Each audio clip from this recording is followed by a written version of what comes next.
हरे कृष्णा। सभी वैष्णव भक्तों के चरणों में दंडवत प्रणाम।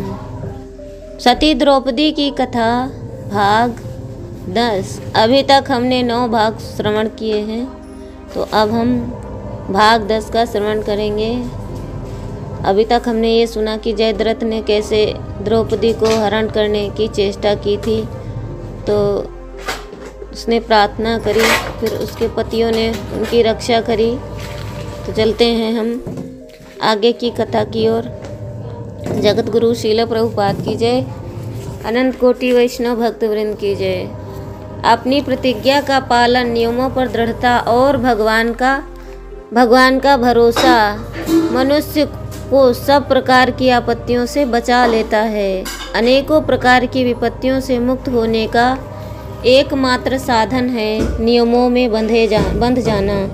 जो नियमों का उल्लंघन करके अपने जीवन को मर्यादाहीन और उच्च श्रृंखल बना लेता है, वे किसी भी बात पर स्थित नहीं रह सकते।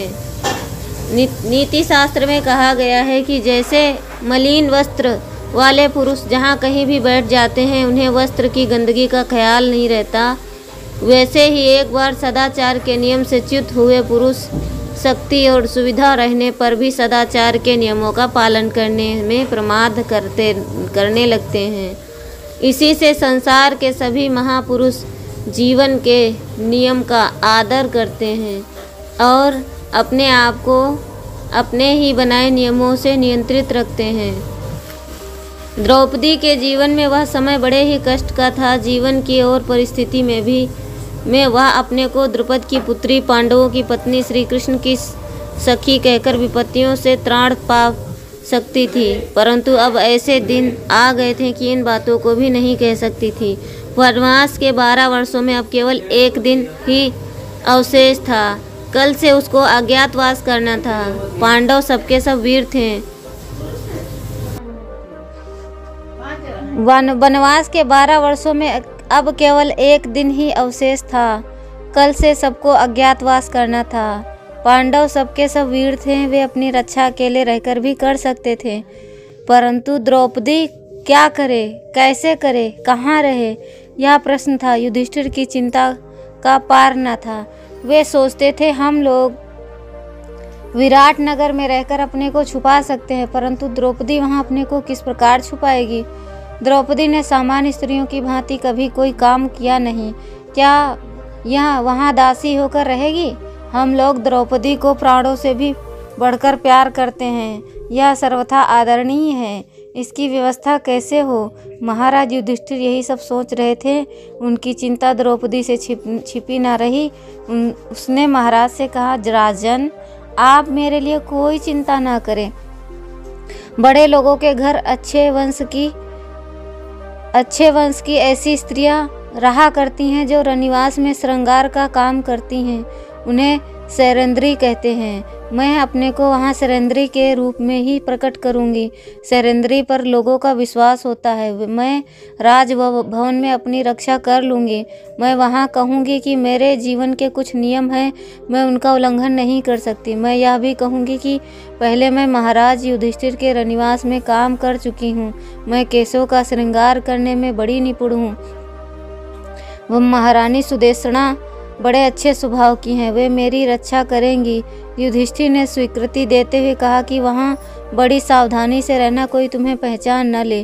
पांडवों ने विराट नगर की यात्रा की।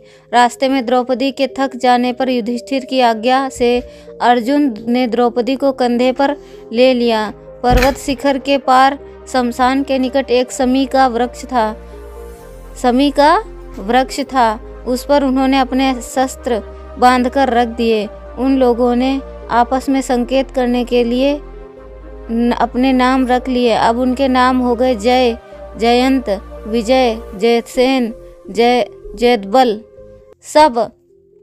ये सब महाराज विराट की राजधानी में पहुँचे। युधिष्ठिर ने बड़े प्रेम से गदगद स्वर में माँ दुर्गा की स्तुति की, जिससे उन्होंने प्रकट होकर उन्हें वरदान दिया कि मैं अब सब प्रकार से तुम्हारी रक्षा करूंगी। क्रमशः पांडव राजा विराट के दरबार में गए और उन्होंने उनकी इच्छा के अनुसार पांचों को अपने पास रख लिया। विराट नगर में द्रौपदी को अकेली जाती देखकर बहुत से स्त्री पुरुष उनके पास जा जाकर पूछने लगे कि तुम कौन हो और यहाँ क्या करना चाहती हो। मैली साड़ी पहने हुए द्रौपदी जब अपने को सरेंद्री बतलाती तब सहसा किसी को विश्वास नहीं होता। विराट की रानी सुदेशना अपने महल की छत पर खड़ी होकर नगर की ओर देख रही थी। द्रौपदी पर दृष्टि पड़ते ही उसने उसको अपने पास बुलवा लिया और कहा, कल्याणी तुम कौन हो, क्या काम करना चाहती हो। द्रौपदी ने कहा, मैं सरेंद्री हूँ, पहले महाराज युधिष्ठिर के रनिवास में रहती थी। उनके राज त्याग के कारण मैं आश्रयहीन हो गई हूँ। मैं आश्रय पाने पर खूब मन लगाकर काम करूँगी। रानी ने कहा, सुंदरी तुम्हारे मुँह से ये बातें शोभा नहीं देती।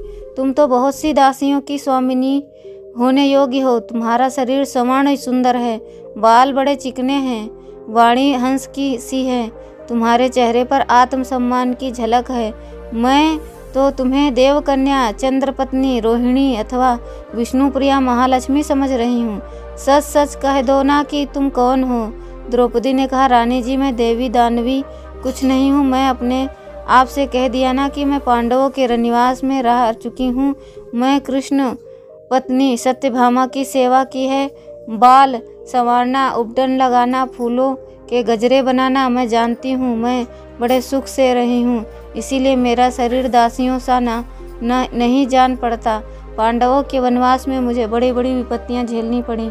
इस समय आश्रय चाहती हूँ। रानी सुदेशना ने कहा, तुम्हें मैं बड़ी प्रसन्नता से रख सकती हूँ, परंतु मुझे एक डर है। तुम्हारा सौंदर्य देखकर राजा तुम पर मोहित हो सकते हैं। रनिवास की स्त्रियां मुग्ध होकर तुम्हें एकटक देख रही हैं। महल के भीतर के वृक्ष तुम्हें देखने के लिए कुछ झुक से गए। तुम्हारे रूप लावण्य को देखकर वे मुग्ध हो जाएंगे। इसी से मैं तुम्हें अपने पास रखने में हिचक रही हूँ। द्रौपदी ने कहा, रानी जी राजा विराट अथवा संसार का कोई भी पुरुष मेरा स्पर्श नहीं कर सकता, क्योंकि 5 नौजवान गंधर्व मेरे स्वामी हैं और वे गुप्त रूप से सर्वदा मेरी रक्षा किया करते हैं। वे बड़े बली हैं। मुझ पर किसी की आंख लगते ही वे जान जाते हैं और उसे नष्ट कर डालते हैं। मैं किसी की जूठन नहीं छूती, किसी के पैर नहीं धोती, उससे वे प्रसन्न रहते हैं। जो मुझसे यह काम करवाना चाहता है उस पर वे नाराज हो जाते हैं। कोई पुरुष मेरा धर्म बिगाड़ नहीं सकता। मेरे पति गंधर्व इस समय बड़े संकट पे पड़े हुए हैं, इसलिए मुझे आपका आश्रय लेना पड़ रहा है। फिर भी मेरी रक्षा करने के लिए वे सर्वदा सावधान रहते हैं। सुदेशना ने द्रौपदी की बातें मान ली और अपने पास उसे रख लिया। विराट नगर में कीचक नाम का एक विराट का साला रहता था। वहाँ सेनापति था। उसके विचार बड़े कलुषित थे। द्रौपदी पर दृष्टि पड़ते ही वह मोहित हो गया। द्रौपदी पर वो मोहित हो गया। तरह तरह से वह द्रौपदी को प्रलोभन देने लगा, पर द्रौपदी की प्रशंसा करके अपनी अधीनता बतलाकर भोग विलास का लालच देकर द्रौपदी को अपने जाल में फंसाने की चेष्टा करने लगा। द्रौपदी ने कहा, भाई मैं हीन वंश की सौंदर्य हूँ। लोग मुझे घृणा की दृष्टि से देखते हैं। मुझसे ऐसी बातें करना तुम्हारे योग्य नहीं है। मैं तो पराई स्त्री हूँ। मुझ पर स्वभाव ही दया करनी चाहिए। अपने धर्म का उल्लंघन मत करो, पाप के वश मत हो, जानबूझकर नरक की धधकती हुई आग में मत कूदो। द्रौपदी की बात सुनकर भी कीचक ने नहीं सुनी। वह जानता था कि पर स्त्री को पाने का संकल्प भी महापाप है। फिर भी वह कामवश होकर साम, दान, दंड और भेद का आश्रय लेकर द्रौपदी को पाने की चेष्टा करने लगा। एक दिन कीचक की सलाह से किसी काम के बहाने सुदेशना ने द्रौपदी को उसके घर भेज दिया। द्रौपदी दासी थी। वह जाने में हिचकिचाती थी। फिर भी रानी की आज्ञा पालन करने के लिए उसे जाना ही पड़ा। वहां जाने पर कीचक द्रौपदी के चादर का कोना पकड़ लिया। द्रौपदी भागकर राजसभा में आई। कीचक ने उसका पीछा किया और राजसभा में आते आते द्रौपदी के बाल पकड़कर उसे जमीन पर गिरा दिया और एक लात मारी। उस समय भीमसेन और युधिष्ठिर दोनों ही सभा में मौजूद थे। वे दोनों क्रोध से अधीर हो उठे। युधिष्ठिर ने भीमसेन को सावधान किया। द्रौपदी ने राजा विराट से कहा, महाराज, मैं उन महापुरुषों की स्त्री हूँ जिनके वैरी संसार में सुख की नींद नहीं सो सकते, जो क्रोधित होने पर तीनों लोगों का नाश कर सकते हैं। आप कीचक को दंड दीजिए। आप सचमुच क्यों देख रहे हैं? यह तो राजा का धर्म नहीं। द्रौपदी के बहुत कुछ कहने पर भी राजा ने कीचक को कोई दंड नहीं दिया। कीचक उनका सेनापति था और वे उसके प्रभाव से डरते थे। युधिष्ठिर ने कहा, शैलेंद्री, तुम रनिवास में सुदेशना के पास जाओ, यहाँ मत रहो। तुम्हारे स्वामी गंधर्व समय आने पर अपना काम करेंगे। द्रौपदी की आंखें लाल हो रही थी, बाल बिखरे हुए थे। सुदेशना ने उसे बहुत समझाया और कहा कि कहो तो कीचक को प्राण दंड दिला दूं। द्रौपदी ने कहा, मेरे स्वामी गंधर्व ही उसे दंड देंगे और किसी के दंड देने की आवश्यकता नहीं। कीचक की मृत्यु समीप है, अब वह बच नहीं सकता। कीचक के लिए उस किए हुए अपमान से द्रौपदी का कलेजा जल रहा था। रात को सबके सो जाने पर छिपकर वह भीमसेन के पास गई और रोकर करुणा स्वरूप से कहने लगे, स्वामी, अभी पापी कीचक जीवित है और आपकी सुख की नींद सो रहे हैं। उठिए, मुर्दे की तरह निर्जीव भाव से मत सोइए। सिवा मुर्दे के और किसी की स्त्री का अपमान इस प्रकार किया जा सकता है? भीमसेन के पूछने पर बड़े विस्तार से द्रौपदी ने अपनी करुणा कथा का सुनाई। भीमसेन ने द्रौपदी को आश्वासन दिया और कहा कि इस समय प्रकट रूप से कीचक को मारने का अवसर नहीं है, इसलिए तुम ऐसा उपाय करो कि कीचक मुझे एकांत में मिल जाए, कोई जानने ना पाए और मैं उसे मार डालूं। भीमसेन ने आगे कहा कि कल संध्या के समय तुम कीचक से मिलना और रात को मिलने के लिए एक स्थान निश्चित कर लेना। मेरे ख्याल से राजा विराट की नाट्यशाला में, जहाँ कन्याएं दिन में नृत्य आदि सीखती हैं, रात को चली जाया करती हैं, ठीक होगा। वहाँ एक मजबूत पलंग पर बढ़िया सेज भी लगी हुई है। रात को वहाँ किसी तरह कीचक पहुँच जाए तो उसे वहीं मार डालूंगा। सावधान, कीचक से मिलते और वादा करते समय तुम्हें कोई और देख न ले। द्रौपदी के मन में पापियों के प्रति बड़ी घृणा थी। वह चाहती थी कि संसार से पापियों का अस्तित्व उठ जाए, वे मिट जाएं। इसके लिए वह प्रण से चेष्टा करती। उसने भीमसेन की बात मान ली और उसी के अनुसार रात को नाट्यशाला में कीचक को आने के लिए कहा। रात को भीमसेन अंधकार में जाकर उसी स्थान पर बैठ गए। समय पर कीचक आया। अंधेरे में भीमसेन ने शरीर का स्पर्श करके उसने सोचा कि यह द्रौपदी है। वह स्त्रियों को लुभाने वाली अनेकों प्रकार की बातें कहकर द्रौपदी को प्रसन्न करने की चेष्टा करने लगा। भीमसेन ने कहा, मेरे सौभाग्य से तुम्हारे जैसा सुंदर पुरुष प्राप्त हुआ है। तुम्हारी अपनी प्रशंसा भी ठीक ही है, परंतु इसके पहले तुमने कभी ऐसा कोमल स्पर्श नहीं किया होगा। आहा, तुम बड़े काम कला रसिक हो, रसिक शिरोमणि हो। स्त्रियों को रिझाने में तुम्हारे जैसा निपुण और कौन है। यों कहकर भीमसेन उछल पड़े। काला रसिक हो, यह कहकर भीम उछल पड़े। रे पापी, अपने पाप का मजा चख। इस प्रकार कहते हुए उन्होंने कीचक के बाल पकड़कर ऐसा धक्का दिया कि वह जमीन पे गिर पड़ा।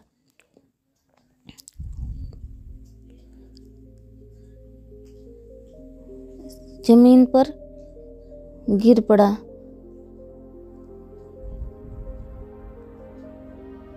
कीचक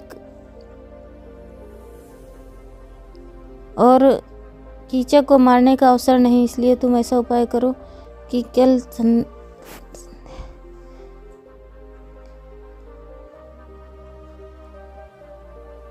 कीचक जमीन पर गिर पड़ा। कुछ समय तक कुश्ती होती रही। अंत में भीमसेन ने उसे कुचल डाला।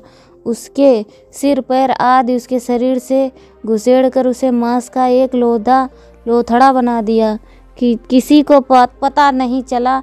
भीमसेन वहां से गायब हो गया। लोगों ने कीचक के शरीर को पहचानकर निश्चय किया कि सरेंद्री का अपमान होने के कारण उसके स्वामी गंधर्वों ने ही कीचक की दशा की होगी। कीचक की मृत्यु का समाचार उसके भाई बंधुओं को मिला और नाट्यशाला आए। कीचक की दशा देखकर उनके रोंगटे खड़े हो गए। वे कीचक की लोथ को मरघट ले जाने के लिए सजा ही रहे थे कि उनकी दृष्टि द्रौपदी पर पड़ी। उन्होंने कहा कि इसी पापिनी के कारण कीचक की मृत्यु हुई है, इसलिए इसे अभी मार डालना चाहिए। किसी ने कहा नहीं, मारने की आवश्यकता नहीं, इसे बांधकर शमशान पर ले चलो और कीचक के शव के साथ इसे जला डालो। राजा विराट से अनुमति मांगी। वे कीचक के उपद्रवी भाई बंधुओं से ही डरते थे। उन्होंने उपकीचकों की बात मान ली।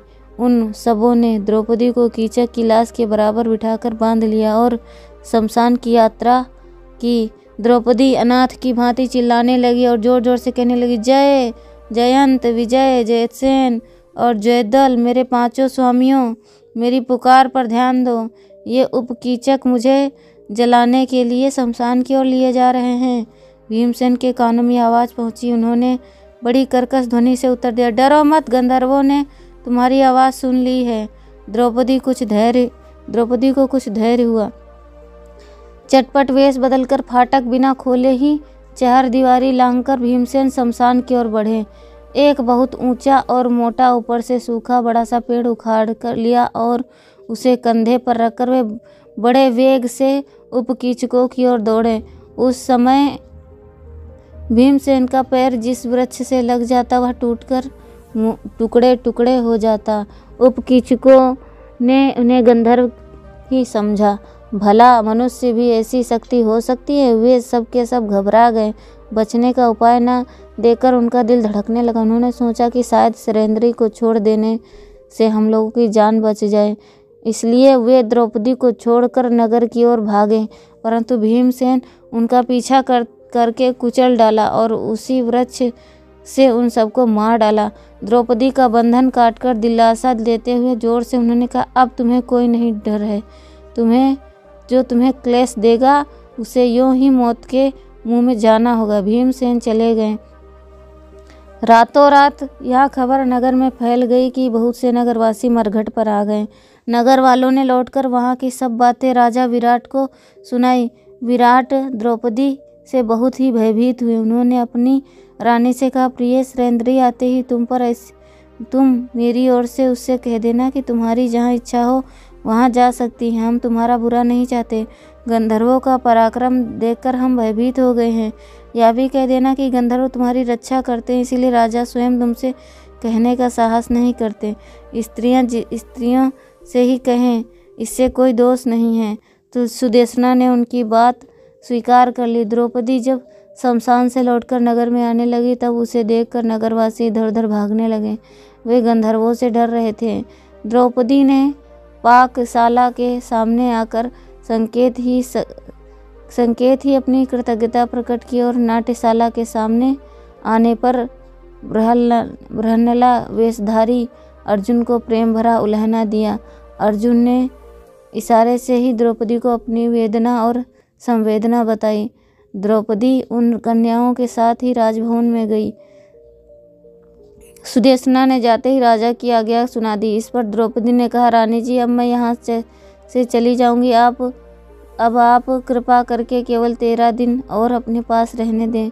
13 दिन के बाद मेरे स्वामी गंधर्वों का मनोरथ पूर्ण हो जाएगा और वे आपका बड़ा हित करेंगे, इसलिए वे इस समय आप मुझे रहने की अनुमति दें। सुदेशना ने द्रौपदी की प्रार्थना स्वीकार कर ली। द्रौपदी सुख से रनिवास में रहने लगी। जब जासूसों ने कीचक वध वृत्तांत कौरवों को मालूम हुआ तब उनके मन में इस बात की शंका हुई कि हो ना हो पांडव कहीं छिपे हैं। भीष्म, द्रोणाचार्य, विदुर और कृपाचार्य मना करने पर भी उन लोगों ने विराट नगर पर चढ़ाई कर दी। एक ओर से सुशर्मा ने गौओं का हरण करने के लिए विराट की गौशाला पर आक्रमण किया और उनका मुकाबला करने के लिए विराट चले जाने पर दूसरी ओर से कौरव धावा बोल दिया। सुशर्मा ने विराट को हरा ही दिया, परंतु युधिष्ठिर की सलाह से भीमसेन उन युद्ध में आगे कर दिए गए। उन्होंने सुशर्मा को मार डाला। उसी समय कौरवों पर आक्रमण होने हेतु विराट नगर में उनका मुकाबला करने वाला कोई नहीं था। राजकुमार उत्तर ने कहा कि यदि कोई चतुर सारथी मिल जाए तो मैं कौरवों का सामना कर सकता हूँ। द्रौपदी ने अर्जुन की प्रेरणा उत्तर कुमार से कहा, भैया ये तो आपके सामने ब्रह्मला है, ये पहले सारथी का काम कर चुके हैं। यह नपुंसक होने पर भी धनुर्विद्या में बड़े निपुण हैं। ये पांडवों के पास जाते थे जब मैं वहीं थी, इसीलिए मैं इनको जानती हूँ। तुम इन्हीं को सारथी मानकर कौरवों का सामना करो।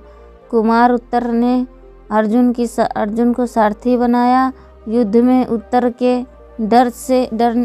के डरने और रोने चिल्लाने पर भी अर्जुन उसे रथ में बांधकर स्वयं अपना पूरा पराक्रम प्रकट किया और कौरवों पर विजय प्राप्त की। उस समय पांडव प्रकट हुए। विराट उनका सम्मान किया। उन्होंने अपनी कन्या उत्तरा से अर्जुन के विवाह का प्रस्ताव किया। अर्जुन ने कहा, उत्तरा के प्रति मेरा पुत्री भाव है, इसलिए मैं विवाह नहीं कर सकता। अभिमन्यु के साथ विवाह निश्चय हुआ। भगवान श्री कृष्ण, बलराम, काशीराज, शैव्य आदि को निमंत्रण भेजा गया। उनके आने पर उत्तरा के साथ अभिमन्यु का विवाह हुआ। वस्त्र भूषणों से सुसज्जित होकर द्रौपदी और पांडव अपने मित्रों और संबंधियों से मिलने जुलने लगे, आनंद मनाने लगे। भगवान श्री कृष्ण पांडवों को इतना धन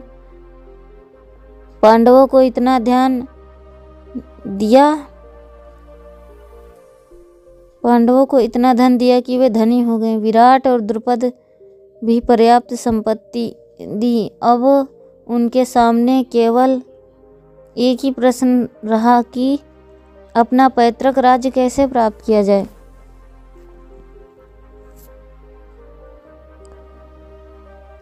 रानी को मिलने से एक निश्चित स्थान, मेरे ख्याल से राजा विराट की।